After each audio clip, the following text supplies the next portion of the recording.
There's a new way to stay connected and know what's happening with Market to Market when you subscribe to Market Insider. One email and a lot of information awaits you. Go to markettomarket.org and subscribe to Market Insider. Hey, I've got a guest this week. It's Melanie Bloom, and you'll be like, okay, fine. Who is it, Paul? Who are you, Melanie Bloom? Other than, let me see if I can get this right in order. Reigning Iowa Teacher of the Year, vocational agriculture teacher at Sioux Central High School in Iowa. Farm wife and farmer, you do it all. You were a consultant on the classroom project for Market to Market. Yeah. And I could keep going. What do you like of those four? Which should be number 5 that we don't know about you? Well, I'm a mom. I have 3 amazing teenage daughters that are also involved in agriculture, and that's probably the most important job I'll ever have. When did you get involved in agriculture first? I think about 5 minutes after I was born. You were born you were born to farm parents, correct? Yeah. So Where at? My parents bought a farm up west of Milford in 1980, so just in time for the farm crisis. Yep, bought high. Bought high. Bought high. Yeah, bought yeah, high. That's a tough time to get in. Yeah.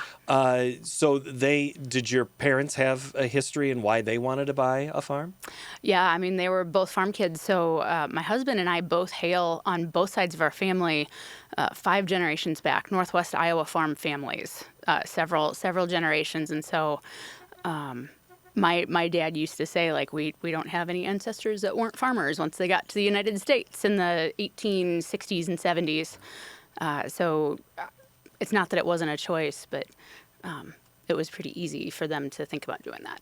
You and I are close enough in age to know where we can share this exact story of growing up when we did. There wasn't necessarily always a conversation of, come on back to the farm, plenty of room, plenty of space. What was that conversation like for you growing up? I knew in high school that I wanted to teach ag.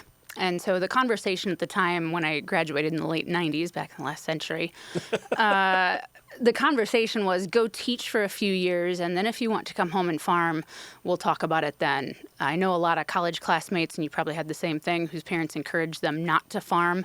And I think there was a big delay for our generation returning to the farm. In fact, we're seeing probably some of our classmates just now coming back to farm full-time as adults. I think that's why we are in the careers that we are in. Absolutely. Because it wasn't a plenty Easy. of room for us. At least that's me, and it sounds like for you too. Yeah. There was room.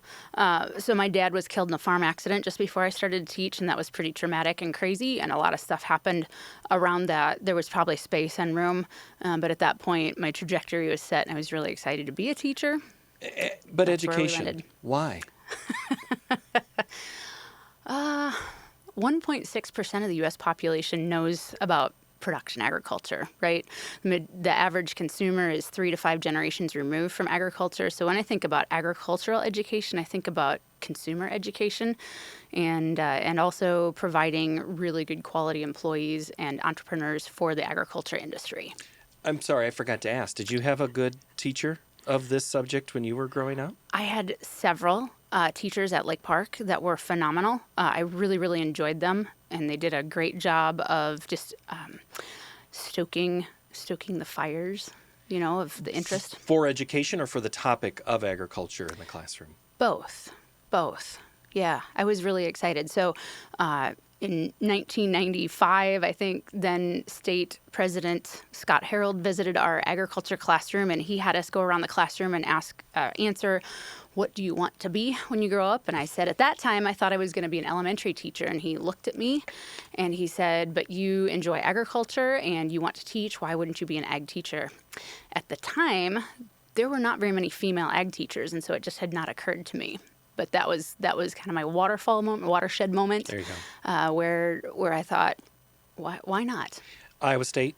Iowa State. And when you start and you look around there in the late 90s, again, how many females are in the classroom with you?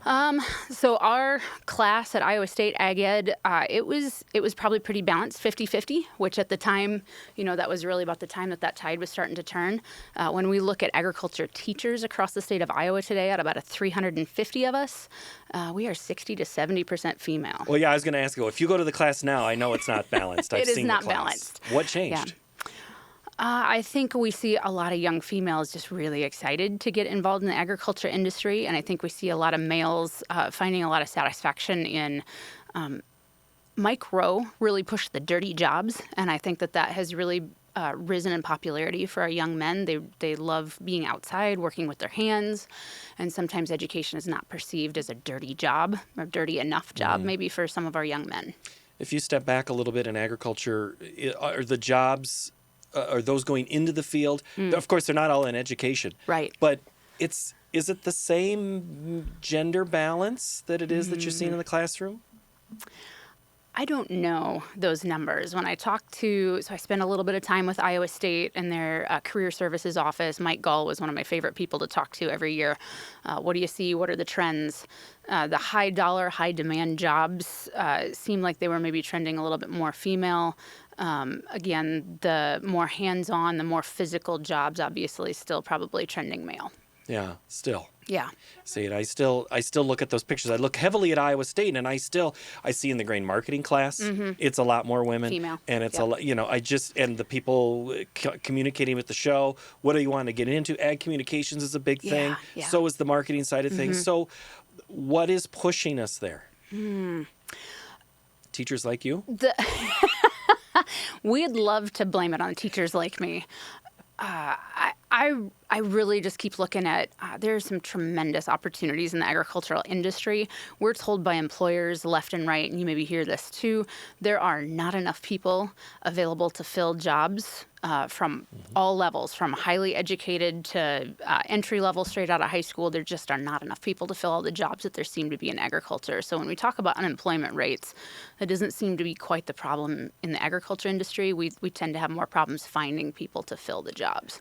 And we could now get into the geopolitics of Northwest Iowa, Southwest Minnesota, wherever it is. It doesn't matter where you're living. There's just not as many people in some of those communities to work. Right. I mean, there's just not as many people. Yeah. So that's part of the demand side of the equation, I'm guessing. Absolutely. Rural areas especially, usually a lot more specialized, right? Like if you've got a degree in something, you're probably not going to find the perfect job within a short drive, but there are jobs that exist. If you're willing to be remote or mobile, if you're willing to retrain, if you're willing to add to your skill set, grow your resume, there's so many opportunities in agriculture. Who are the students in your classes? Oh my goodness. And where are they from? Are they on farm, not farm? Ooh, that's a great question. I have not looked at those stats in a year or two. Again, because you're technically not in the classroom. I'm on sabbatical this year. right now. Yeah, it's just right? a weird situation. But we'll go back to last year. We'll talk about that. So as of last year, if I have 50 or 60 high school students, I would say maybe 30 to 40% come from a home where one or both parents farms full time, and that's probably being very generous. The majority of my students do not live on farms, or they do not live on full-time farms. So hobby farms or part-time farm operations, but the majority are not. And those are probably the kids that I get most excited about recruiting into agriculture because they have the least opportunity at home, right? Our farm kids can go home and farm, or part-time evenings and weekends, and probably have a few more opportunities to come home and farm full-time than what you and I had as students ourselves. I really love, though, bringing those students in that maybe don't have a strong ag background, but, I like science, and I didn't know that. And so you think about biotechnology and food science and all of the ancillary industries that go into making the food, the feed, the fiber, the fuel that we use appear on consumer grocery carts and shelves. Well, I was going to ask you what motivated those last 2/3, but you're saying that. So how long have you seen that trend where it's been a third? Has it always kind of been in your career? About a third are on farm? Yeah, and again, I think that third is probably a little bit generous. Yeah. Some of those third, maybe grandpa farms full time and mom and dad have a job in town, and so we'll be generous when we say a third. It's probably more like 10 to 15%. I think out of my freshman class last year, I had 20 students in my freshman class. I believe that there were 3 that raised their hand that said that they had a full-time farmer in their direct family, grandparents or parents.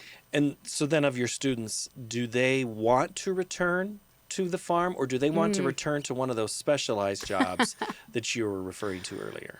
I think a lot of our high school students don't know what they want to do. And that's okay. And I think that's one of the things I get to talk about as Teacher of the Year this year is that career exploration, work-based learning opportunity where students can try some things on for size. So agricultural education, we have since the Smith-Hughes Act in 1917, when ag ed funding was appropriated by the federal Congress, agriculture education has always had what we call today supervised ag experiences for our students, where they have jobs, where they start businesses, they do research. It might be a service learning project. It might be a school-based project. All of them are aimed at helping students explore careers. And I think that's probably the most exciting thing that we do, because we have so many students that get into some of those SAE projects. I'll share, last year I had a couple of kids just go over and job shadow at Wells Blue Bunny and Lamar's, which is a little bit of a drive for us, but they came back and they were telling their classmates, like, did you know that you could just taste ice cream for a job? You know, I know it's more than that, but that was their take on it. And they were so excited that that was a job that they'd never thought about. And so being able to share some of those, they seem out there, but those are careers for a lot of people. And being able to share those with students and kind of open their eyes, like, hey, there's some really great opportunities out there. And 4 or 8 years from now, when you are finished with your education, there are jobs we've never even dreamed of that will be available for you. I think those are the exciting things for our students to think about. Are you the biggest, you as a general vocational agricultural teacher, are you the biggest way that we can maintain rural Iowa and rural areas and maybe pump some people back into it? I would love to say yes. I would love to say that a lot of these SAE projects turn into businesses. We've got several former students in the career or in the community, and I keep on talking about how they are the humans that are making a bigger difference than I ever will. Those 250 kids that have graduated from my program because they have returned to start businesses, to volunteer in the community, and to raise their family locally because they believe in the lifestyle that they enjoyed growing up, and they believe that they want to provide that for their own kids. Those are the kids I am most proud of. They make the most difference, and they're the ones who are going to build the communities. Maybe, hopefully, I've been a conduit or I've helped in some way, shape, or form. So if we go back to that 75 to 70% that aren't necessarily directly on the farm, you are already putting people back into agricultural themed jobs. I would think. That seems to be the trend, and that's what we're most excited about. And when we talk ag teachers, when we get together and visit, it's just so exciting to hear, the success stories of those kids who maybe don't really know where their place is in high school. They don't really know what they want to do, and all of a sudden they find that thing that makes them light up. Maybe it's working in the greenhouse with plants, and maybe it's grooming pets, or maybe it's breeding crops and livestock and genetics. Whatever it is that they discover maybe in an agricultural science course in high school, at least gives them something to go off of. For the students who don't come back and work in agriculture, I just love that we've got so many kids, and it seems like we're really heavy going into the medical fields. We got lots of doctors and nursing students that really enjoy agriculture courses as well. At least we get to talk to them about food and nutrition and health and how those things are all linked. And those are some really, really interesting conversations when you're talking to students. And we talk about labeling, we talk about claims made, we talk about processing, we talk about the ingredients lists. I think those are pretty critical for consumers to understand too. Oh, the ingredients. Oh, what's inside of our food. It almost sounds, we were going to avoid politics as best we can, but we know that is what people care about. It is. And they do. And they have. It's absolutely top of mind right now. Yeah. When we hear about, I think the last time you and I saw each other in person was back in August when the MAHA movement was strong, very strong. We hadn't seen the report yet. And when we see it released, people are caring about this type of thing. And they are trying to say, what can I do? What can I grow to make a difference and make it healthy? So you know that in that sense, somebody's doing some advertising for you to help keep people interested in what it is you're doing. We love that. Okay. When you get the call, first you get nominated to be Teacher of the Year. Oh my gosh. Yeah. When you're nominated to make that list, I'm guessing it was pretty exciting? When I first got the email, I thought it was spam. And this is just I the didn't one to believe say it. that you were being You've nominated. been nominated. Yeah. Yeah. Yes. It took me a couple days, and then I went and talked to a couple of my mentors and said, "Hey, I got this email. Like, what do you think?" And both of them that I talked to, both of them really, really strongly recommended, like, go through the application process, go through the process. It's just great, reflective. It made me think about what I was doing in the classroom as a teacher, and it made me think about why I do what I do. It was just a really, really great process to be able to think through those. And then also, it's been a lot of fun to talk about agriculture. And so then you go through that process. So it's not just they give it to you. You No. actually had to do work to Yeah. get to that point. You had to do your own homework of Yeah, sorts. You know, yeah. that's crazy. Yeah. So then when you get the call, the email that congratulations, Yeah. Melanie Bloom, you are Iowa's Teacher of the Year. What was that reaction? I was stunned. I had never put myself in that category. Never thought that I'd fit there. Say it's imposter syndrome or whatever you want to. I still joke like I'm not sure they got the right guy for the job, but it's been a lot of fun to be able to represent rural schools, public schools, agricultural education, work-based learning, like just all of the things that I care so deeply about. It's been a lot of fun to talk about those things. Well, I was going to say, yeah, make me your speech like if you're on the pageant circuit and you have to say, if I was elected Mr. Teacher of the Year, I would do what? What did you think when you were named to now? Has that changed?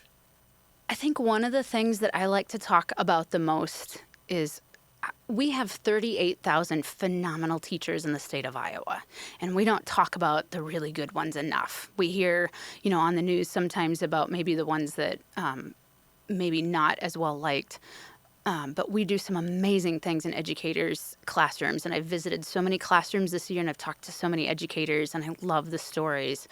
They care so deeply about what they do.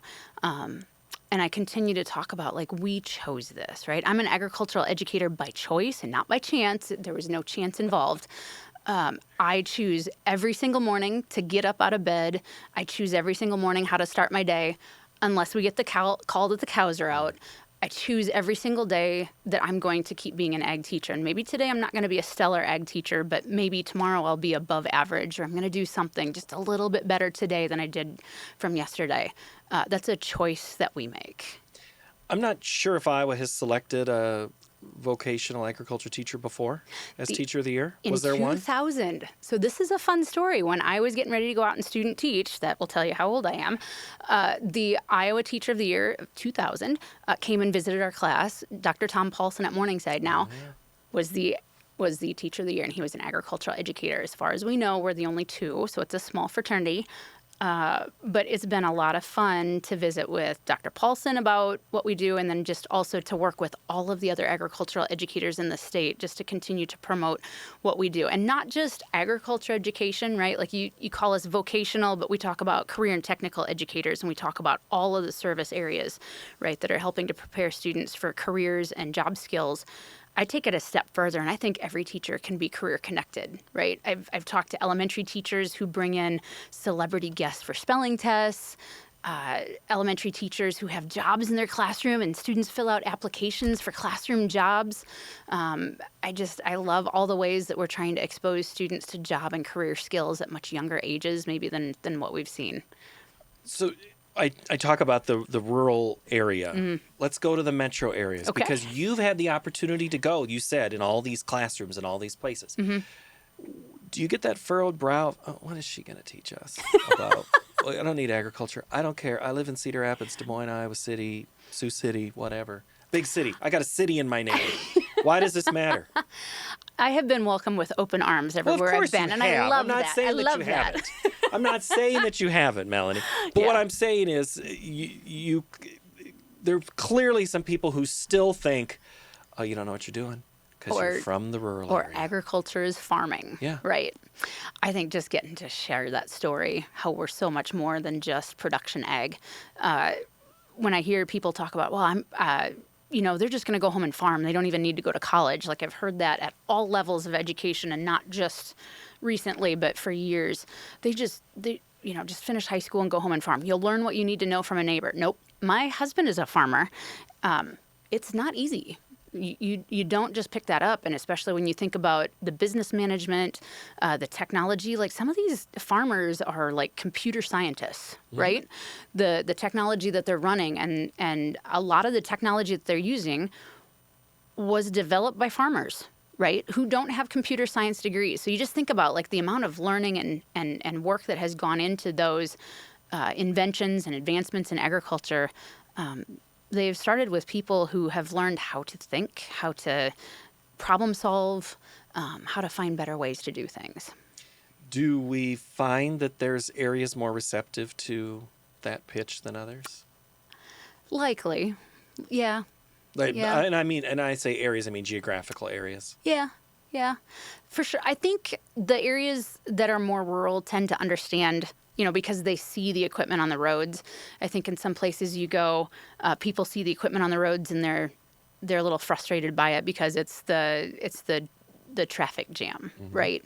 And maybe we don't always connect that with the labor that goes into the food and feed and fiber and fuel that we utilize. I do also think that there's a little bit more reception, especially we've got this next generation, millennials and Gen Z now, really, really interested in producing food, like human food crops. And that's been a lot of fun to see some of the different growing systems kind of come back into some popularity where we're growing some human food in Iowa. And I'm really excited about that. I think there's a place for everybody. And I love seeing the local foods movements, the local marketing, the production, meats, livestock, crops, all of it. It's just a lot of fun to see the next generation. My grandpa or my great-grandpa might have farmed, but I've never been on a farm, and they pick themselves up by the bootstraps, and they're figuring it out how to grow that food. And it's been interesting and fun and rewarding to watch that. Like, it's not as easy as it looks. And if they stick with it, right, it's a long haul. Is the 2000 definition of traditional agriculture, or I'm sorry, I want to say farming. I want to say farming. Is the 2000 traditional farming definition the same as it is today? And will it be the same in 2050? When you talk about commodity production, that probably is not going to change drastically. Right, corn, soybeans, we see a lot of consolidation in those industries, and you guys talk about that a lot on Market to Market. And I have to admit, I spent a lot of time watching Market to Market as a kid with my dad on the couch. Mark Pearson was in our home every Friday night, and everybody was quiet to make sure that we caught all of it. It's a core childhood memory, I think, for a lot of us. But when we think about the innovation that's happening in agriculture, and we think about the value-added agriculture, we talk about sustainable agriculture, we talk about all of our natural resources, and I love how so much of our industry is willing to learn from people who are doing it differently. And so even our commodity guys are listening to how some of the small-scale production systems are finding ways to do things differently. We think about, I miss Bill Northey dearly. So do a lot of people. I know. He was a wonderful human being, and I loved his take on the water quality and with the Gulf hypoxic issues. And I just thought his leadership there was such a good example for us to follow. And when we voluntarily do things better, we all win, right? And I love carrying that water, but for our students to think about. Bill Northey, I guess I should say, was the former Secretary of Agriculture for the state of Iowa, went to work at USDA for almost 4 years. I think it was almost the full term. That's the whole discussion to me right now in Iowa that I continually have, especially in this podcast and just in general. And I think, again, back to when we saw each other was at the Iowa State Fair. That is what I talk about all the time with people of what a great marriage of rural and urban Iowa together. Yeah. And it happens all across the country, some more than others. Yeah. But it truly is you are in the middle of the metro where you put those Iowa State Fairgrounds, like it is in Wisconsin. Same, it's in Milwaukee there. Then you start to kind of... It matters. It's not as metro as when you get into other states. Right. Have you found there's still a willingness, or have you helped make a willingness of trying to have people who've got 50 250th Street on their address versus 250th Street in their address from some rural spot? Yeah, again, we're rural, right? And I don't have a lot of experience in the metro areas. And so when I speak and when I share, it comes primarily from that rural experience. And I'll throw this in, 50% of Iowa students are educated in rural schools. And so there's a lot of people out there that are that operate on this rural mentality, right? We're going to take care of it ourselves. We're going to figure out ways to do it better. We're not going to wait for somebody to come in and show us. We're going to work. And I love seeing, especially, again, my former students that are getting out there, trying some crazy things out, doing some different things, and then sharing what they're learning. Farm field days, farm walks, but then also interacting with folks who maybe have less experience, folks from town, folks from urban areas, and on social media now. Well, let's talk about the 50% then of the suburban areas, because I think of, the Waukees, the Ankenees, we're in Johnston. Growing. Huge metro suburban areas. Yeah. Two of those have very, very strong agriculture roots. Yeah. But not a lot of people might know. Like in Johnston, Right. you drove by the Pioneer facility to get here. Yeah. In Ankeny, you drive by a John Deere. Cotton picker manufacturing, tillage they're in those areas, and I know that there are schools that they do those partnerships. So, do you feel like maybe your work as a teacher in general in this subject specifically needs to be in the suburban schools? I think we need to be focused on all areas, right? We've got a lot of agriculture courses and FFA chapters in those rural areas. There are becoming more, right? Cedar Rapids, Ames, Waukee, that are growing some great ag programs and FFA chapters. They're kind of in their infant stages, in the first 5 to maybe 10 years in a couple of those. So it's really exciting to start hearing from those teachers. And, we're a one-teacher program right now, but we're probably going to be, 4 or 5 within just a few years, 4 or 5 teachers, which is amazing in Iowa because most of us have been single-teacher departments for decades. Well, you brought us home, Melanie, because this is where I've been leading to. This question right here, right now at the end. I want you to make a pitch to the principals and the superintendents and the school boards of the state, any state. Doesn't have to be Iowa. Why do they need to continue to support the programs that you are teaching, whether it be Kansas, Nebraska, Iowa, South Dakota, whatever state, on why they need to hope that program goes from 1 to 4 teachers? Our career and technical education programs have demonstrated time and time again to improve graduation rates because we're providing opportunities for students who may not feel like they fit somewhere else. The students that don't necessarily enjoy athletics, the students who may not be gifted art students. We appeal to those students who like to do dirty jobs, right? Or who are really interested in working with their hands. They're great opportunities for career skill development, career exploration, and that's hard to do that really intentionally in core academic classes. We've got phenomenal teachers who do, right? English, math, science, they do. They talk about careers. But we maybe have a little bit easier time of that because of some of the infrastructure that we have in place with career and technical education. Recently, on Iowa Press, on the show here at Iowa PBS, there was a program all about AI. Yeah. And it was, there are certain tasks and topics that we can use that for. AI doesn't do that dirty job. AI doesn't always, it might help you do some of the calculations on the genetics, but I don't know if you trust it. So, there's opportunity for that technology to put the two together. How has that changed here just in recent years? Absolutely. I think it's going to continue to impact what we do and how we do it. You and I both know, though, if the water main breaks overnight, if the electricity goes off, there's no substitute for hard labor done by people who know what they're doing, experienced professionals who've worked to learn these skills and who know how to problem solve, especially in those kind of critical situations.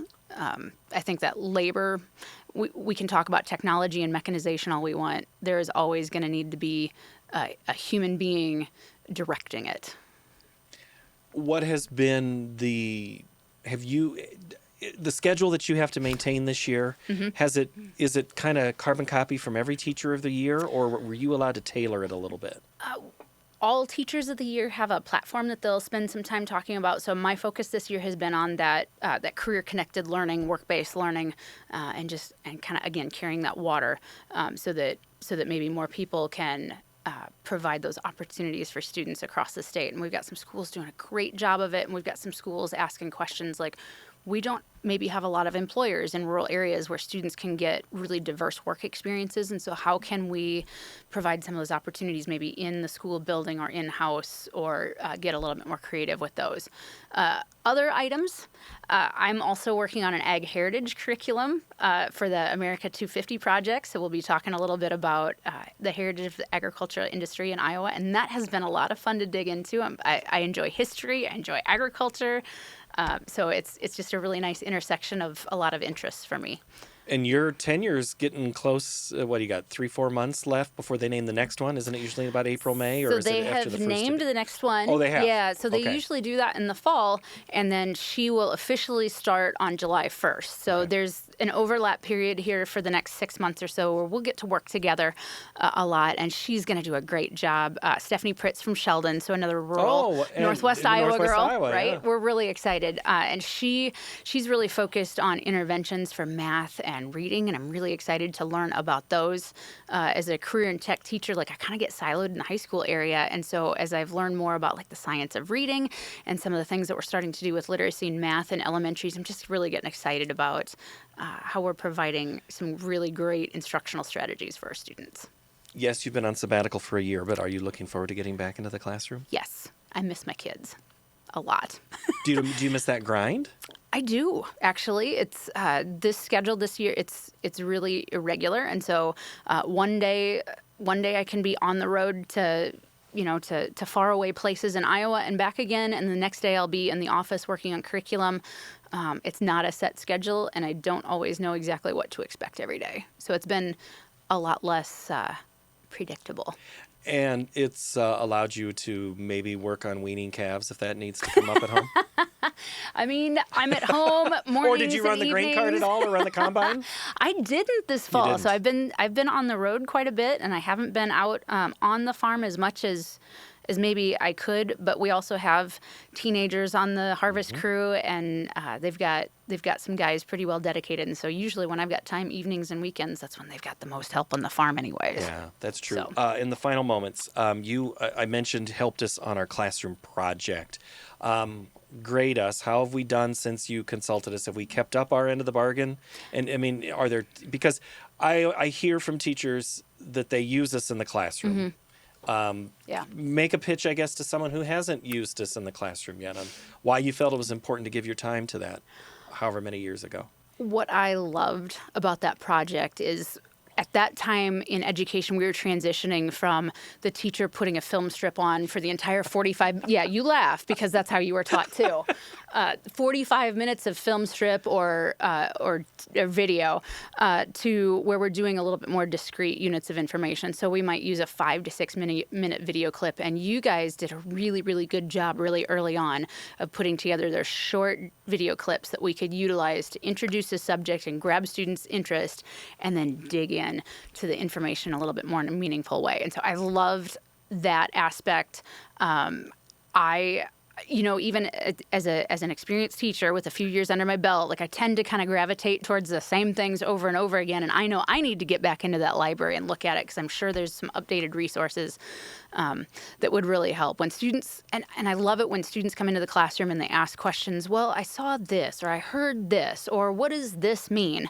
And I love when I can go pull a market-to-market clip up, because it's almost always going to be really solid information from experts in the industry, and I don't have to fact check it, and that's really helpful.